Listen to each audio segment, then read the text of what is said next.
They thought the worst thing they could do to my husband was make him nothing. They were wrong. The worst thing they ever did was do it in front of me. I still remember the sound in that room. Not shouting, laughter.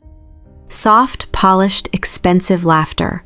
The kind that comes from people who have never once in their lives been afraid of the person they are laughing at. Tay stood at the center of it with his shoulders lowered, and I watched the man I loved fold inward while his own family took turns deciding he was a joke. His cousin smiled. The woman beside him covered her mouth like my husband's ruin was something delicious. And someone, I never learned who, said the word quietly enough to pretend it was not meant for me. The African wife. As if I were a mistake he would soon correct. I said nothing. I want you to understand that. I stood at the edge of that beautiful, terrible room in a dress that cost more than the car I grew up dreaming about, and I let them believe I was exactly what they thought I was. Silent, decorative, finished. They did not know that silence is where I do my best work. They did not know that while they were laughing, I was counting.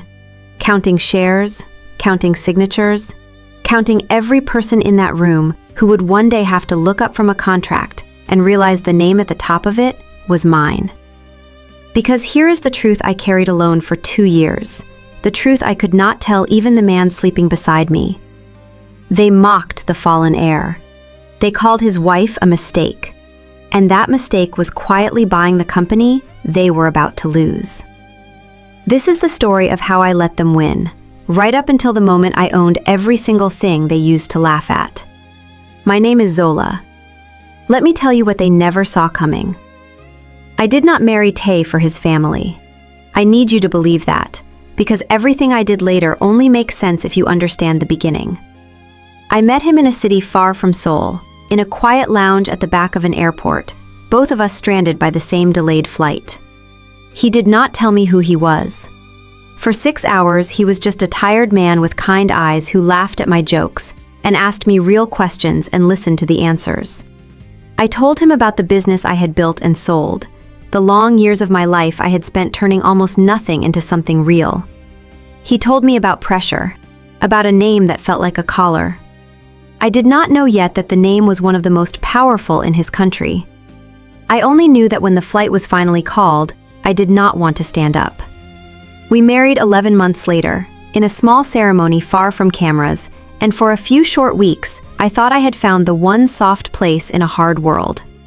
I had spent my whole life building things alone, carrying my own weight, because there had never been anyone to share it. For the first time, there was a hand that reached for mine in the dark without being asked. I let myself trust it. That was the last easy thing I did for a long time, because then his family received me, and that was when I learned what I had walked into. His family received me the way a body receives a splinter. Polite, contained, already planning the removal. To them, I was not a woman he loved. I was a lapse in judgment, a story they would have to explain, a stain on a bloodline they spoke about like it was sacred. His grandfather, the old chairman, watched me from across long dinners and said almost nothing. His cousin Minho smiled at me with all his teeth and none of his eyes. And a woman named Hana, beautiful and cruel and born into an allied family, made it her personal art to remind me, in 100 small ways, that I would never belong. I let them think it worked. That was my first decision, and it shaped everything. I smiled. I stayed quiet.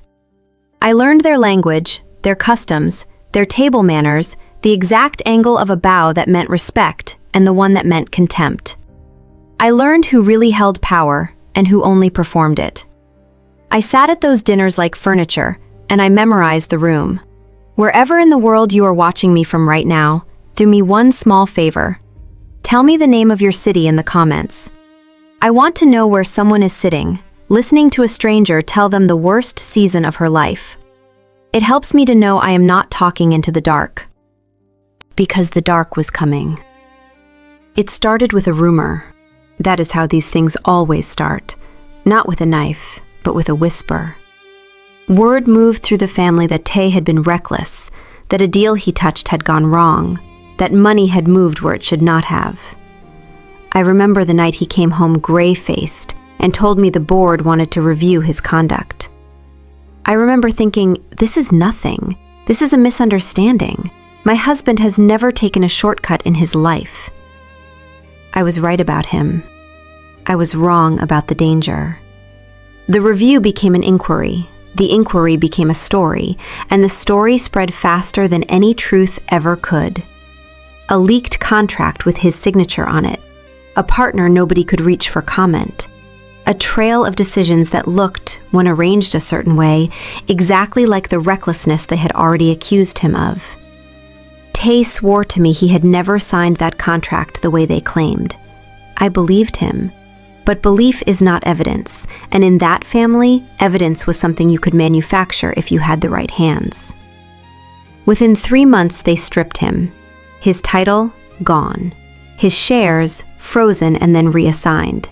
His office emptied while he was still holding the keys. And the family that had tolerated me only because he protected me looked at us both and decided we were now free to discard.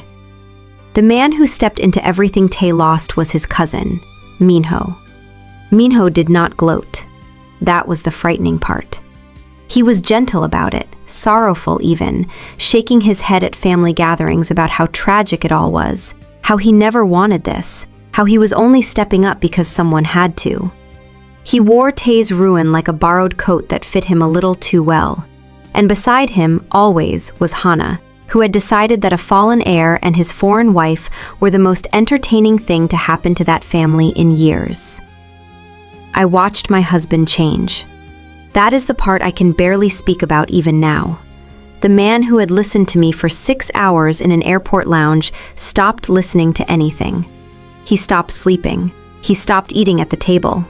He would sit by the window for hours with his phone in his hand, reading the same messages from people who no longer answered him. The light went out of him 1 degree at a time, and I could not reach the switch. And the family gathered to laugh. You have to understand how they did it, because it was never loud. At every dinner, every event, every gathering I was forced to attend beside him, Hana would find the softest possible way to cut. She would ask Tay how he was filling his days now that he had so much free time. She would compliment my dress and then wonder aloud, sweetly, where I had learned to dress like I belonged. She would raise a glass to Minho's leadership while my husband sat 6 inches away, erased in real time. And the family would laugh that soft, expensive laugh, and Tay would lower his eyes, and something in me went very cold and very still. There was one night I have never been able to forget. A birthday dinner for someone I barely knew.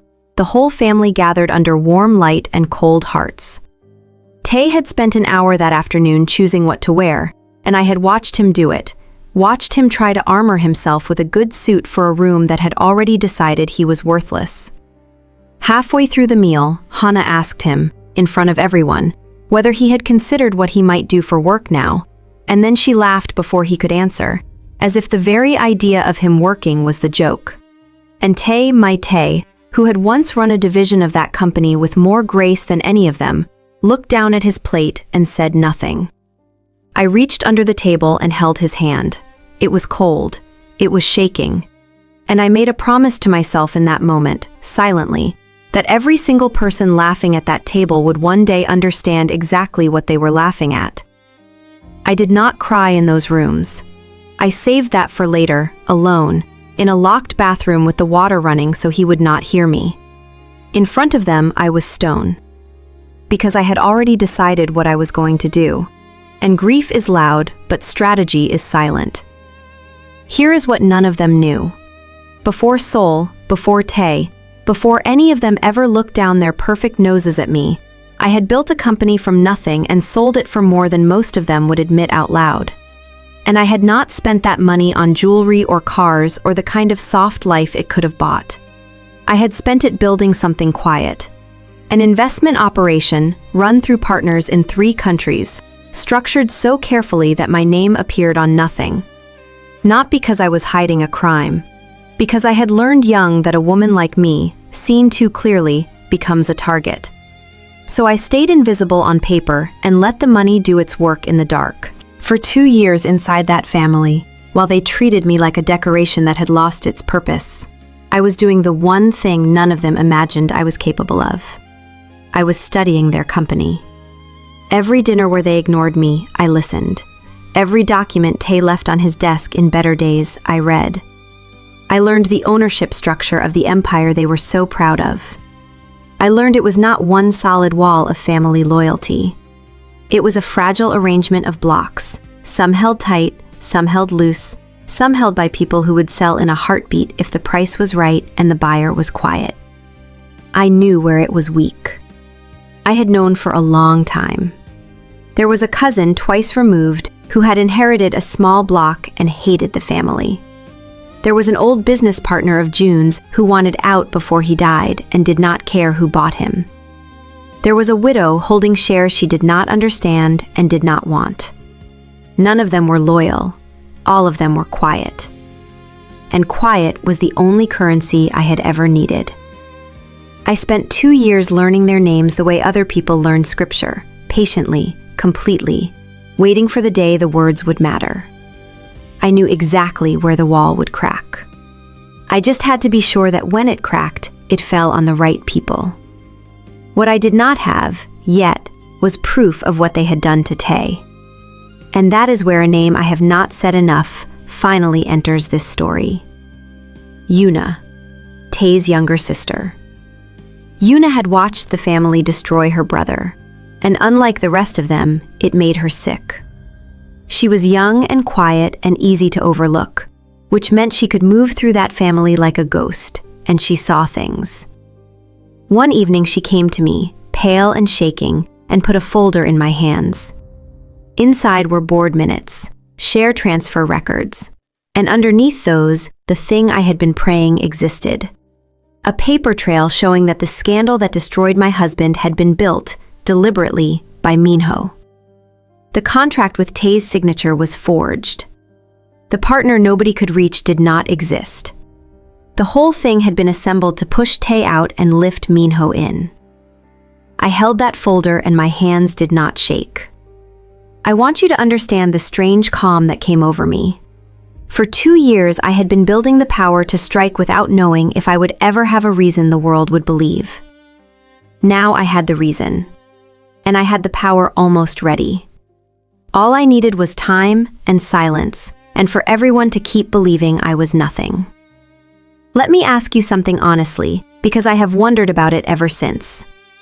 If you were me, holding proof in your hands but not yet holding the power, would you have shown it right then? Would you have run to the family and screamed the truth? Or would you have done what I did, and waited, and said nothing, and let them keep laughing? Tell me in the comments. I still do not know if I chose right. Because waiting had a cost I did not fully see coming. And the cost was Tay. He started pushing me away. At first it was small. He would not touch my hand. He would leave a room when I entered it. Then one night it broke open, and he said the words I had been dreading. He told me to leave him. He said he had ruined my life. He said I had married a prince and woken up next to a disgrace, and that the kindest thing I could do was walk away while I still could and let him rot alone in the ruin he deserved. I could not tell him the truth. Do you understand the trap I was in? If I told Tay what I was building, that I was weeks away from owning the company that discarded him, I risked everything. He was watched. His phone, his messages, the people around him, all of it flowed back to Minho eventually. One hopeful word from Tay, one changed expression at the wrong dinner, and Minho would smell it and move to protect himself before I was ready. The plan only worked if Tay looked exactly as broken as he felt. So I had to love him through the worst of it while letting him believe I was only staying out of pity. Every night he pushed, and every night I stayed. And I could not give him the one thing that would have brought him back to life. Hope. I held hope in my chest like a stone, and I could not hand it to the person who needed it most. Do you know what that does to a person? To sit across from someone you love and watch them drown, and to have the rope in your hands and to keep it hidden? Some nights I would wake before dawn and just look at his face while he slept, the only time it was ever peaceful anymore. And I would rehearse the words in my head. I would imagine telling him everything. I would imagine the light coming back into his eyes. And then I would imagine that light showing on his face at the wrong dinner, in front of the wrong person, and everything I had built coming apart before it was strong enough to hold. So I said nothing. I swallowed the words every single morning, and I let the man I loved go on believing he was alone, because the alternative was losing him for good. If your chest is tight right now, if you are angry on my behalf, hold on to that feeling. Do not let it go, because you are angry for the right reasons, and I promise you, it gets worse before it gets better. Then Yuna brought me one more thing, and it changed the shape of everything I thought I understood. A recording, made without his knowledge of the old chairman, June, Tae's grandfather, the man everyone in that family had quietly written off as fading, sick, no longer in the room in any way that mattered. On that recording, June's voice was slow, but his mind was a blade. He was talking to Yuna, and he said he did not believe the story about Tae. He said he had suspected Minho for months. He said he was old and tired and did not have the strength to fight it himself, and that he was waiting for someone with the courage and the standing to bring him the truth in a form the whole family could not deny. I sat with that recording for a long time, because it meant I was not alone. At the very top of the family I thought I was fighting by myself, there was one silent ally, the only person whose word could still move the whole structure. And it meant the real race had a finish line I had not seen before. June held a decisive block of shares, the block that could confirm control one way or the other. Whoever reached him first, with proof he could act on, would decide everything. Minho did not know June suspected him. June did not know I had spent 2 years preparing to strike. And I was the only person alive who knew both halves of that secret. I moved. My partners had been in position for months, patient, quiet, buying the loose blocks I had mapped out across 2 years of silent dinners. They were people who trusted me because I had made them money before, in the life I had lived before Seoul, the life none of that family ever bothered to ask about. They did not know why I wanted this company. They only knew that when I asked them to move, I had never once been wrong. Now I gave the word to close, signature by signature, in rooms none of that family would ever see, in cities they would never think to look. The ownership shifted like sand under a house that still thought it was standing on rock.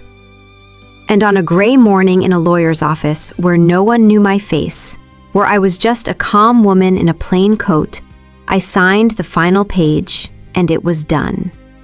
I owned controlling position over the company that had thrown my husband away. For 1 hour, I let myself believe it was over. I sat in my car in a parking garage, and I finally cried the way I had not let myself cry in 2 years. And they were not sad tears. They were the tears of a woman who had carried a mountain in secret and finally set it down. I thought, now I walk in, now I show them, now the laughing stops. If you have ever been underestimated by people who were certain they were better than you, stay with me now, because this is the part I built the whole thing for. Subscribe and do not go anywhere. The counting is finished, the owning has begun, and you deserve to see how it lands. But it was not over, it got worse. Because Minho, sensing something moving under his feet even if he could not yet name it, did the most dangerous thing he had left to do. He decided that if he was going to lose, Tae would lose harder. Yuna reached me in a panic. Minho had found a real regulatory violation buried in the old records, a genuine one, small but serious, one that had happened under Tae's name in his last months before the fall. It was the kind of thing that had been technically true and completely innocent, the sort of paperwork failure that happens in every large company and is quietly corrected. But arranged the right way, handed to the right regulators, it was no longer a matter of family shame. It was a matter of prosecution. Minho was preparing to feed my husband to the authorities. Not to disgrace him this time, to imprison him. And here is where the mountain I had just set down came crashing back onto my chest. Because I finally had everything I ever wanted. I owned their company. I could ruin every person who had ever laughed at us. And none of it mattered. None of it. If the man I had done it all for was sitting in a prison cell while I sat on the throne I only ever wanted for him. I had won the war. And I was about to lose the only person I had been fighting for. Every path in front of me caused pain. I want you to sit with that because it was the worst night of my life. I could expose Minho's forgery publicly and clear Tae, but the scandal would swallow the entire family, including Yuna, who had risked everything for me, and including old June, who did not deserve to spend his final months watching his name burn. I could stay silent to protect them and let Tae take the fall for a crime that was never really a crime. Or I could use everything, all of it, and in doing so, reveal that I had been operating in secret for 2 years, building, buying, planning, hiding it all from my own husband. And I knew what that would do to Tae. He would look at our entire marriage and wonder if he had ever been a partner or only a project. If the woman who loved him had also, quietly, been managing him. There was no clean way out. There was only the way through. Before I tell you what I did, stop for just a moment. Tell me what you think happened when I walked into that room. Write your guess in the comments before you hear it. I mean it, because what I did surprised even me, and I want to know if you saw it coming. The family gathered on the night Minho expected to be formally confirmed as heir. It was meant to be his coronation. Hana had planned it like a celebration, and I knew that part of the evening's entertainment was to be my final humiliation. The discarded foreign wife brought out one last time so everyone could enjoy how far she had fallen alongside her ruined husband. I wore black and gold, I remember that. And I walked into that beautiful, terrible room the same way I had walked into 100 rooms before it, silent. And they smiled their soft, expensive smiles, and Hana lifted her glass to welcome me to my own undoing. My heart was pounding so hard I was sure the whole room could hear it. 2 years of silence had led to this single moment, and there would be no second chance at it. If I misspoke, if my hand trembled, if I gave them even one reason to dismiss me the way they always had, it would all collapse. So I breathed. I found the same stillness I had found at 100 dinners, and I let her finish. Then I set a folder on the table. I did not raise my voice.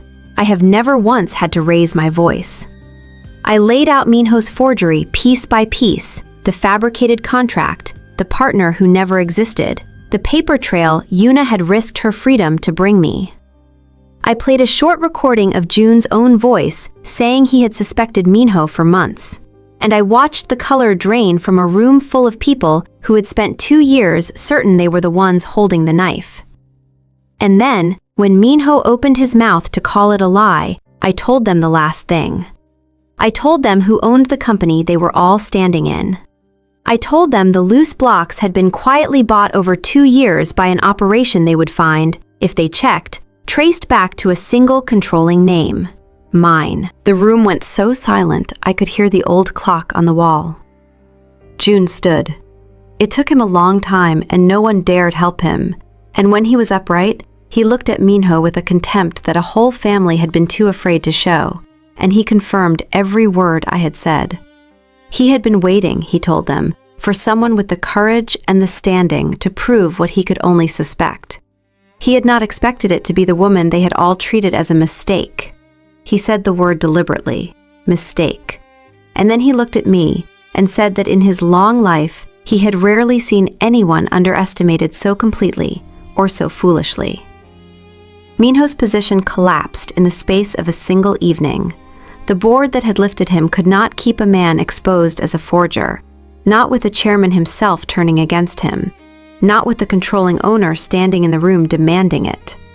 Hana's family, revealed as complicit in the mockery and quietly aware of the cover, was cut loose so fast it left them reeling. The people who had spent 2 years laughing at my husband now had to sit in a room and answer to his wife. I should have felt triumph, and I did, for exactly as long as it took me to look across the room and find Tae's face. He was not looking at Minho.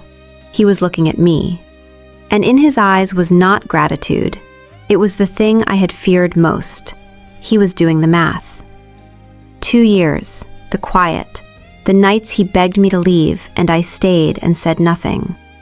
He was realizing that the woman who loved him had also been running an operation he never knew about, in his own home, around his own ruin. And I saw the question form on his face before he could speak it. Was any of it real, or was I just the most important piece on your board? We did not fight in that room. We fought later, at home, in the only real fight our marriage ever had. He asked me how long. I told him the truth. He asked me why I had let him beg, let him break, let him believe he was alone, when all along I had the power to lift him. And I told him the thing I had never said out loud to anyone. I told him that his family had taught me, in 2 years of small cruelties, that being seen was dangerous. That a woman like me, watched too closely, becomes a target, and that the only way I knew to protect the thing I loved was to hide until I was strong enough to protect it in the open. I told him I had not hidden the plan from him to control him. I had hidden it because I was afraid, and because every leaked word was a knife, and because I would rather he doubt my honesty for one night than lose him for a lifetime. And I told him the thing that finally broke the wall between us.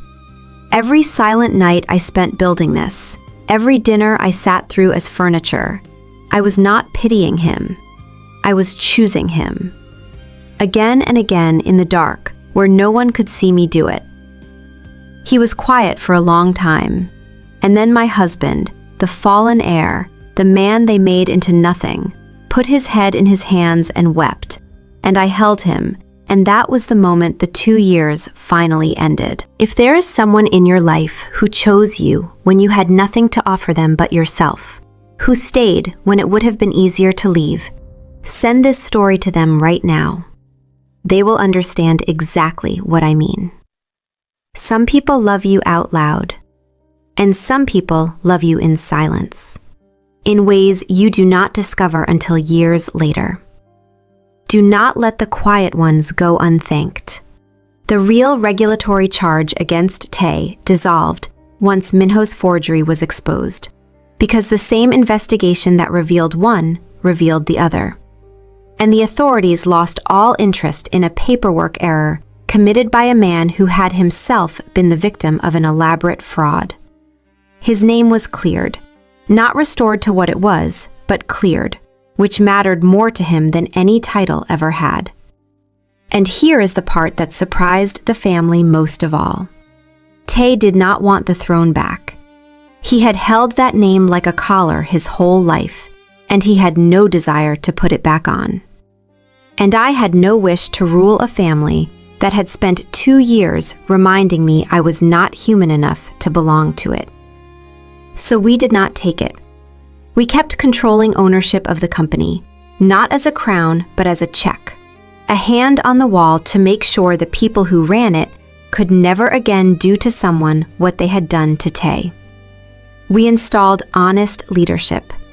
We protected Yuna, who never had to be a ghost in her own family again. We honored June in the last good months of his life, and he, of all of them, was the one who finally called me granddaughter and meant it. Then we stepped out of the shadow of that family entirely, and we built a life that belonged to no one but us. The people who mocked the fallen heir were not ruined by cruelty. I want that to be clear, because I could have been cruel, and I chose not to be. They were ruined by the truth they were so certain no one would ever uncover. They spent 2 years laughing at a broken man and the mistake he married, and they never once imagined that the quiet woman in the corner was the only person in that room strong enough to save the man they threw away. They looked at me and saw nothing. And nothing, it turns out, is the most dangerous thing you can ever put in a room. Because nothing has all the time in the world to become everything. So now you know. You know what they did, and you know what I did, and you know what it cost, and you know what it saved. This is the whole story, beginning to end. And there is no second part, because some stories are finished when the truth finally stands up in the light and refuses to sit back down. I have only one thing left to ask you. Now that you have heard all of it, tell me honestly in the comments. If you had been standing in my shoes, in that room, with 2 years of silence behind you and a folder on the table in front of you, would you have had the patience to wait as long as I did? Would you have stayed quiet while they laughed? I have carried this story alone for a long time, and tonight I gave it to you. Tell me what you would have done. I will be reading.